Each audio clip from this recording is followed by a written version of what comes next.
Rapaz do céu, tá pensando um trem aqui comigo.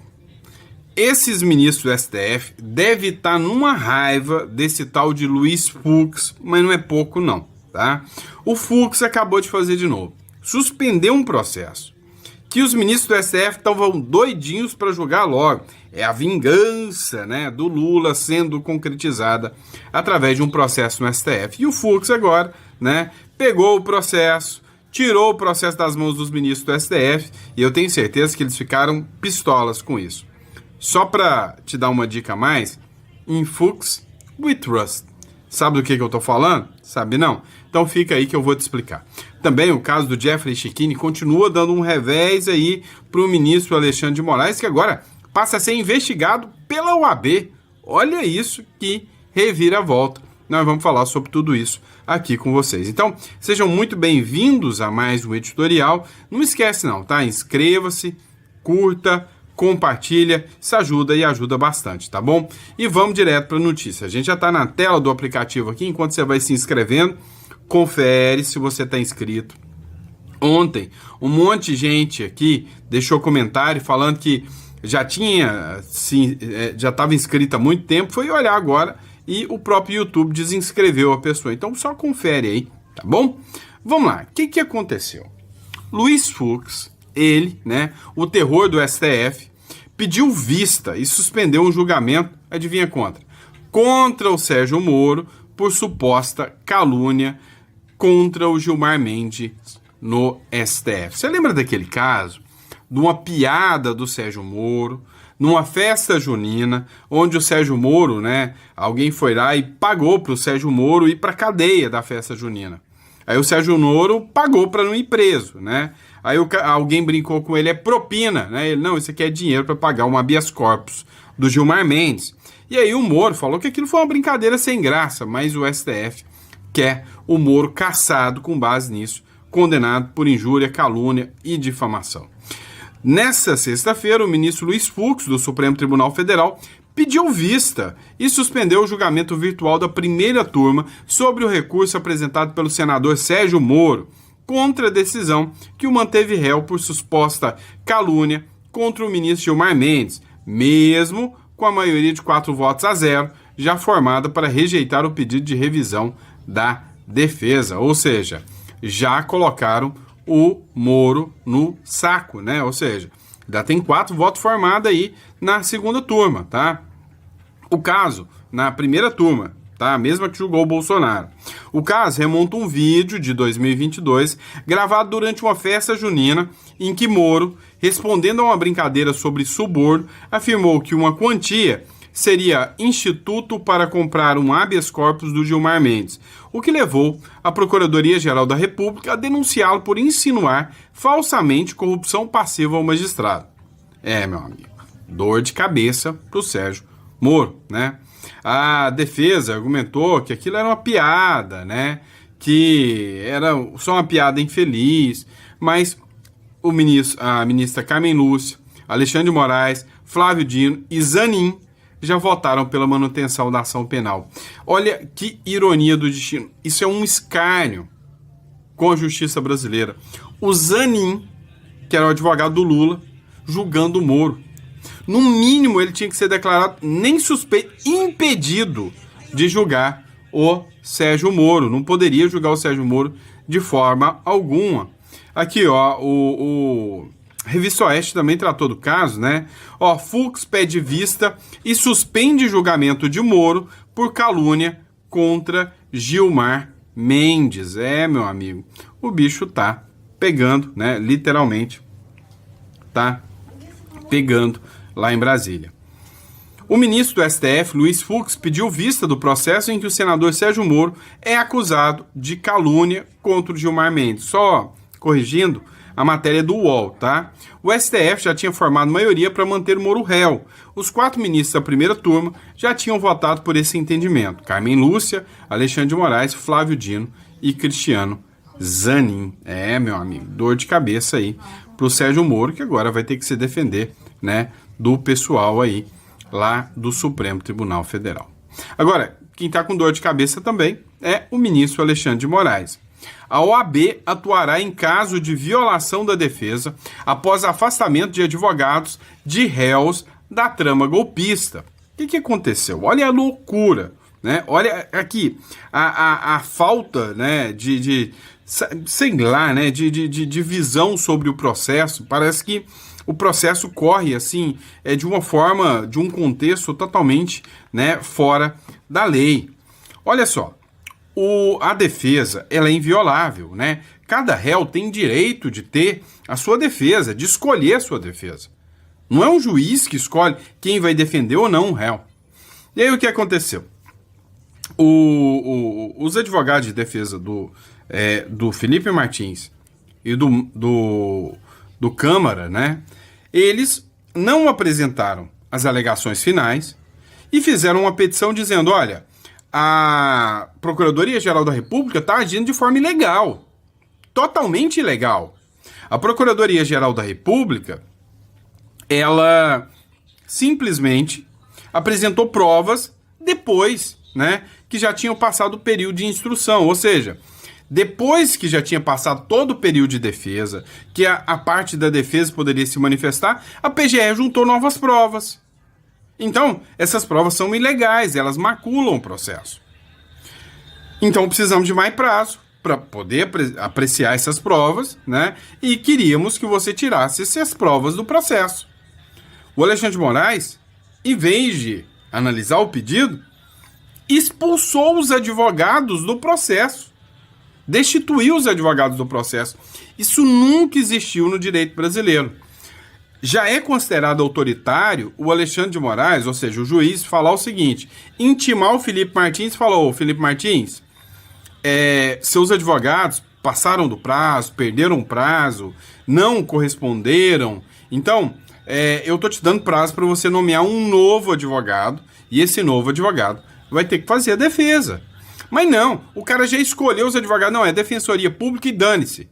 Sem dar prazo para o cara, totalmente avesso à lei, né? Totalmente fora da lei. Isso aí, né, chamou muita atenção. E aí a OAB apareceu para atuar no caso. O Conselho Federal da OAB, Ordem dos Advogados do Brasil, informou nesta sexta-feira que está acompanhando a decisão do ministro Alexandre de Moraes, do STF, que afastou os advogados de 2 investigados na ação penal que apura a atuação do chamado Núcleo 2, né, da trama golpista. A decisão envolve os advogados Eduardo Kuntz e Jeffrey Chikine, que têm como clientes os réus Marcelo Câmara e Felipe Martins, respectivamente. Em nota, a OAB afirmou que os fatos serão analisados com serenidade e responsabilidade, ou seja, a OAB abre agora uma investigação sobre o Alexandre de Moraes e possível abuso de autoridade contra os advogados. Infelizmente, eu como advogado posso dizer para vocês que a minha esperança é que isso não vai dar em nada, tá? Não vou ser hipócrita com vocês. Minha esperança é o quê? Vai dar em nada, né? Vai dar em nada, né? Hoje, advogado e lixo, acho que o lixo tem mais valor que a nossa classe de advogados, infelizmente. Mas, né, que justiça seja feita. Pelo menos a OAB se manifestou e dessa vez se manifestou, né, para o lado certo. Agora, vamos olhar essa matéria aqui. Isso aqui é preocupante demais, tá? Isso aqui é assustador demais. Vou colocar aqui na tela, que parece que a câmera está travando um pouco aqui. Olha só, matéria da Globo News. A Ana Flor disse que o Lula agora, né, tem o direito de nomear um novo ministro para o Supremo Tribunal Federal.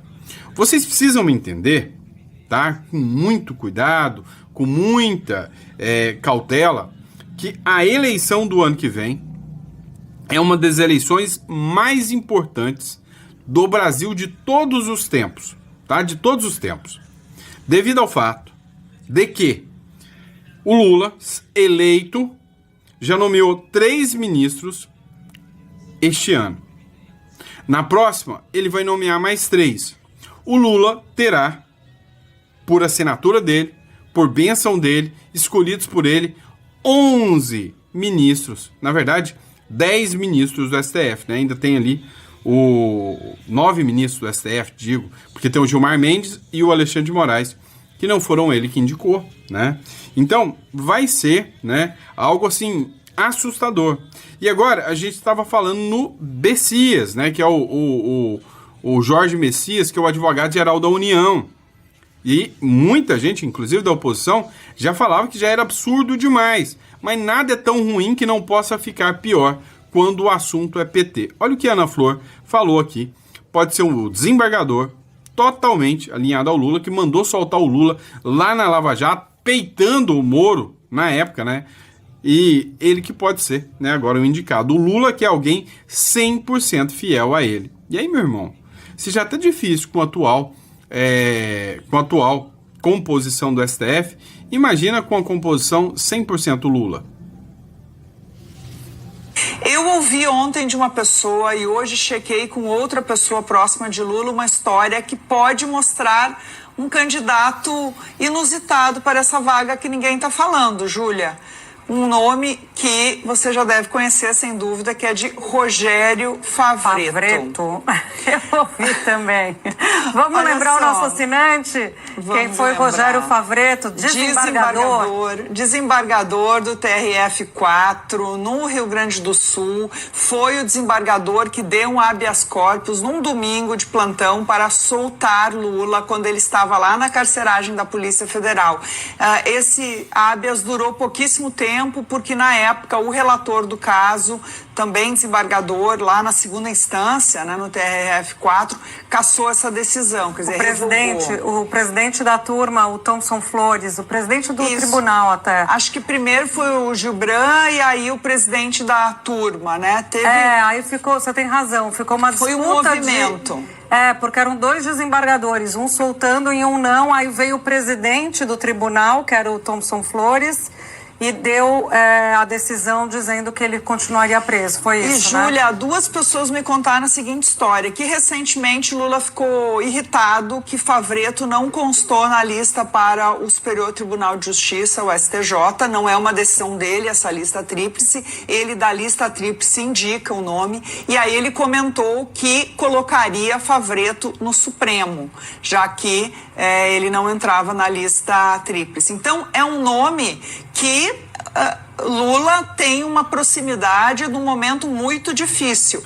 Favretto já foi filiado no passado distante ao PT, enfim, teve cargos em governos petistas, mas poderia fazer parte dessa indicação próxima. Eu diria que é um nome que surge, mas ainda com uma prioridade para o advogado-geral da União, sem dúvida. Pois é. Como eu disse e repito, nada quando se fala em PT é tão ruim que não possa piorar. Vamos lá, pessoal. Agora uma atualização. Eu falei no editorial de ontem sobre o impeachment, né, da Dina Boluarte, lá do Peru. Agora, né, mais uma atualização aqui da Globo News para vocês. Dá uma olhada. O Congresso do Peru aprovou, agora há pouco, de madrugada, por unanimidade, o afastamento da presidente Dina Boluarte. A presidente peruana foi acusada de incapacidade moral permanente e corrupção, incluindo o caso Rolex Gate, que investiga uma coleção de relógios de luxo não declarados. Ela foi convocada para se defender no Congresso, mas não compareceu. Dina Boluarte enfrenta uma forte rejeição popular com aprovação que varia de 2% a 4%. Em julho, ela dobrou o próprio salário, o que aumentou as críticas ao governo. O novo presidente é chefe do Congresso, José Geri, que já assumiu o cargo. Um dos grandes problemas da Dina Boluarte, principalmente, né, que ela é alvo, né, de acusações graves, é justamente o fato dela ter deixado o crime organizado, né, incentivado o crescimento do crime organizado, ou seja, a violência no Peru cresceu exponencialmente, né, graças à péssima gestão da esquerdista Dina Boluarte. A Dina Boluarte, que é uma alinhada de primeira linha do Lula, né, parabenizou o Lula, entrou em solidariedade com o Lula quando o Lula foi preso aqui na Lava Jato, tempo bom, né, mas ela prestou solidariedade ao Lula, ou seja, esquerdinha de carteirinha, alinhadinha com o Lula.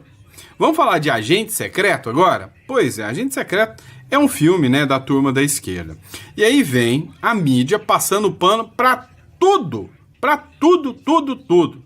Olha só, para fazer um filme, a turminha, né, gastou aqui, ó, recebeu 7 milhões e meio para fazer um filme fora da lei Rouanet. Então vamos justificar aqui, viu? É fora da lei Rouanet. Vamos deixar muito claro, tá? Não tem dinheiro da lei Rouanet. Mas tem dinheiro do otário pagador de impostos? Ah, não tenho dúvidas, né?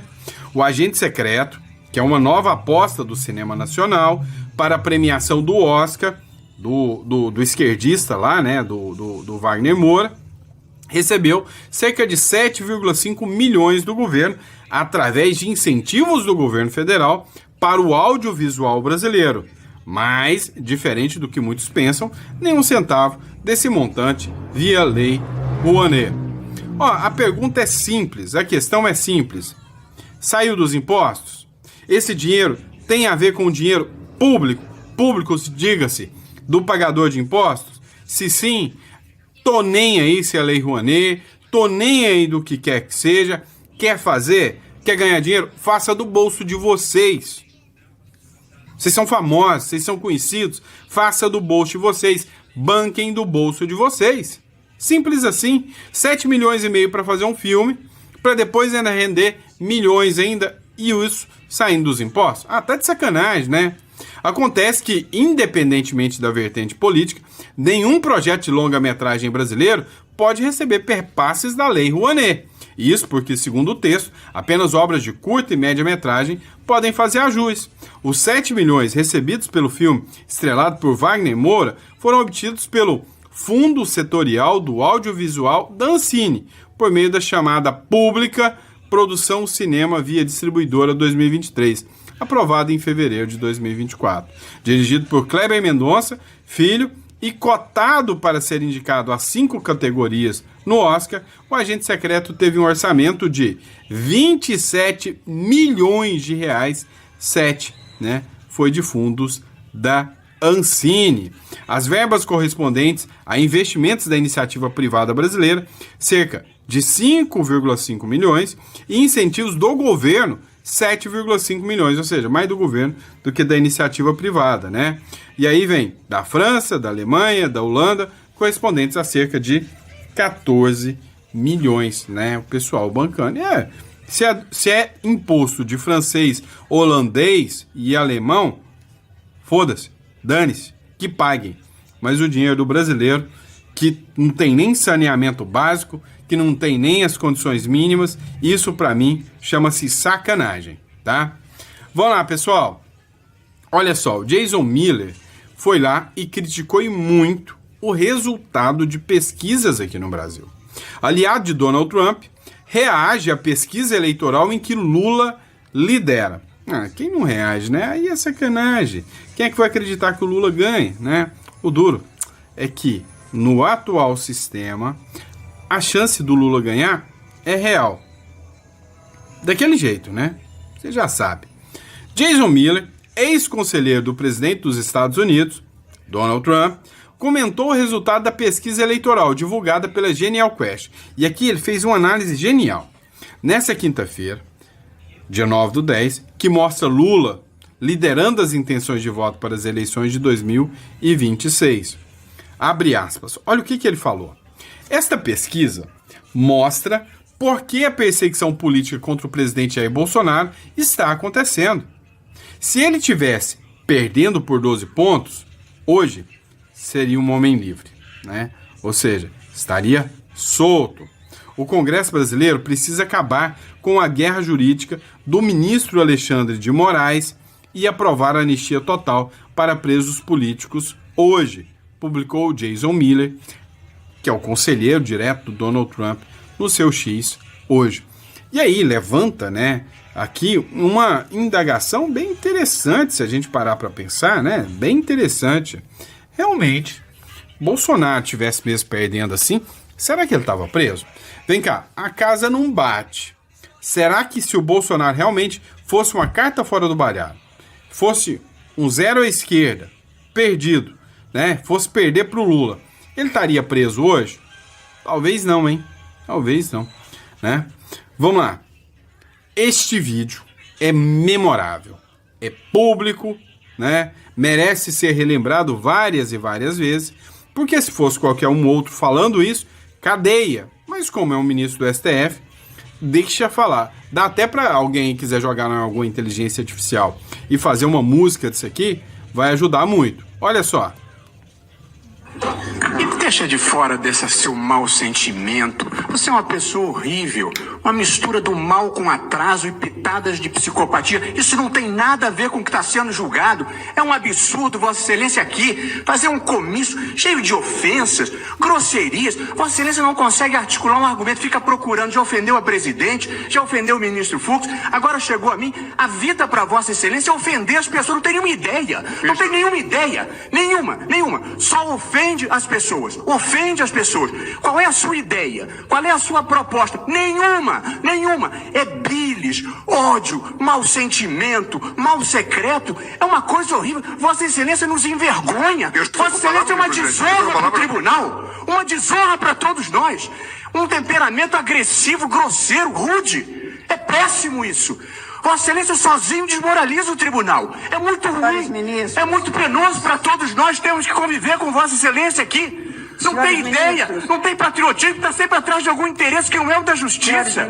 Uma coisa horrorosa. Uma coisa horrorosa, uma vergonha. Um constrangimento. É muito feio isso. Isso é um Supremo Tribunal Federal. Presidente, eu estou com a palavra e continuo. Presidente, por favor. Estou com a palavra e continuo. Para o voto. Não, eu estou com a palavra e continuo, presidente. Está suspenso ou não está? Está suspensa a sessão. Eu continuo com a palavra, presidente. Eu continuo com a palavra. Presidente, eu vou recomendar ao ministro Barroso que feche o seu escritório. Feche o seu escritório de advocacia. Peça a sessão, dispensa a sessão. Que clima ruim, hein, que ficou, hein? Isso aqui aconteceu, se eu não me engano, em 2017, né? Mas é para isso que a gente paga internet, né? Para reviver esses momentos memoráveis, né?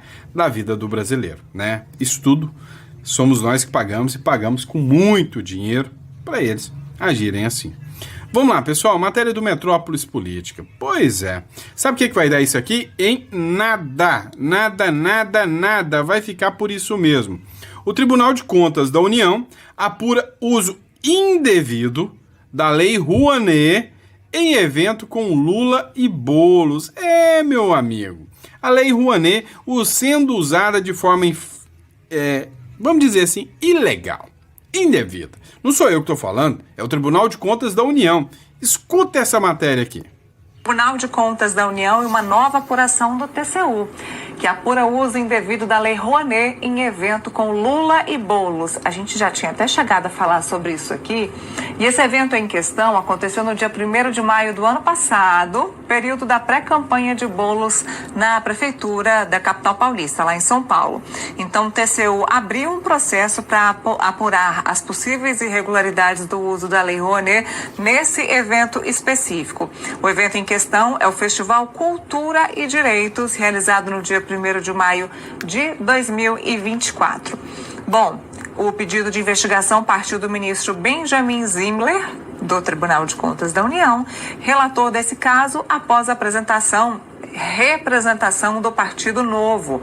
Em sua decisão, Zimmer determinou diligências ao Ministério da Cultura, à Funarte, à Petrobras, também à Veredas Gestão Cultural, além de solicitar uma análise técnica sobre esse evento.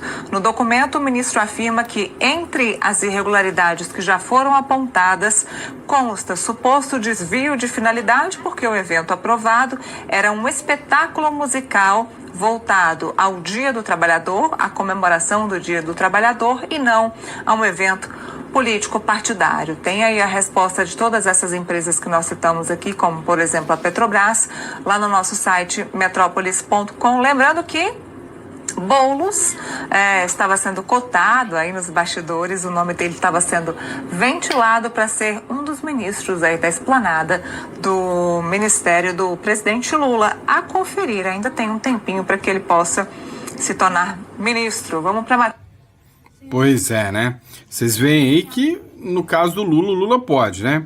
Se fosse o Bolsonaro, né? Por muito menos, sem gastar dinheiro público, né? Ficou inelegível.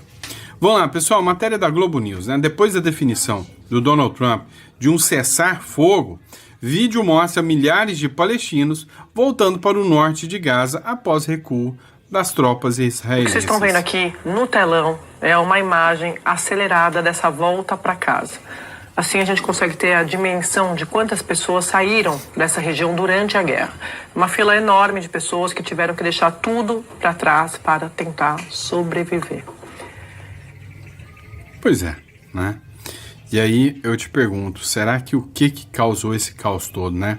Quem foi lá invadir outro país, né? Matar pessoas, né? Quem foi o responsável por tudo isso, né? Vamos lá. Maduro tá sentindo, tá? Tá sentindo a pancada. Isso aí é fato. O ditador Nicolás Maduro ofereceu todas as riquezas minerais para evitar a guerra com os Estados Unidos, mas Trump simplesmente recusou. O Maduro propõe entregar o petróleo e romper com a China e a Rússia para evitar a intervenção dos Estados Unidos. Mas Washington rejeitou a oferta, falou: Maduro, a única oferta que você pode nos oferecer agora é você fora, é fuera, cai fora, queremos você aí mais não. Ou seja, não adianta tentar negociar, não adianta tentar dar petróleo, os Estados Unidos já não quer mais. Vamos lá, outra matéria que a gente vai colocar para vocês, Diário 360, milhares de soldados israelenses estão deixando Gaza e voltando para casa. Acompanhe aqui.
Pois é, né, pessoal? Agora você imagina, né, a esperança, né, dessas mães que estão recebendo os filhos de volta e nem todas, né, tiveram a mesma honra, o mesmo prazer de ter os seus filhos, né, voltando para casa. Vamos lá, a gente precisa falar dessa aqui, né? Tá um pé de guerra entre Haddad e Lula agora, Haddad e Tarcísio, né? O Lula, na verdade. O Haddad está sendo o porta-voz do Lula. Deputados admitiram ligações do Tarcísio e avaliam que ele atuou para desgastar o PT, sim. Isso aí meio que ficou implícito, né? Todo mundo entendeu que foi a força do Tarcísio com o Centrão, sim, que fez com que a MP, né, 303, que votava ali o aumento de impostos caísse. Então, nessa aqui eu dou todo o mérito para o Tarcísio, parabéns para o Tarcísio. Jornal da Globo, a demonstração de força no Congresso. Apesar do governo de São Paulo, Tarcísio de Freitas, do Republicanos, negar publicamente que tem atuado para a articulação política para a derrubada da medida provisória do IOF no Congresso, parlamentares da base, ouvidos pelo jornal o Globo, afirmaram o contrário. Um deles conta reservadamente ter recebido uma ligação de Tarcísio, horas antes da MP deixar de ser votada. Na ligação, ele me falou que a votação estava estranha e questionou o fato de a MP tirar impostos das bets e deixar IOF a mais para o povo pagar. Falou também que uma possível aprovação seria ruim para a eleição de todo mundo e principalmente para o país, diz o deputado que é de São Paulo e de um partido que não fechou a questão sobre a votação do tema, tá? Não fechou a questão sobre a votação do tema.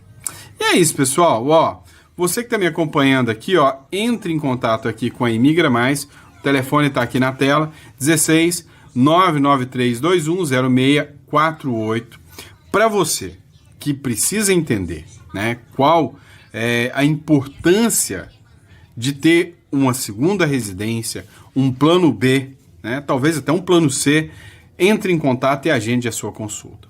Hoje você acha que o seu dinheiro está seguro com o governo atual? Sinceramente, você acha que o seu governo que o seu dinheiro hoje tem tranquilidade com o governo atual? Você acha que você deixar o seu dinheiro, né, nas contas bancárias brasileiras, principalmente você que é empresário, que está sujeito a questões tributárias, sujeito a questões trabalhistas, então, para você, tá, que quer proteger o seu patrimônio, eu recomendo para você entrar em contato e falar sobre o Uruguai, né, esse país lindo que está na foto aqui.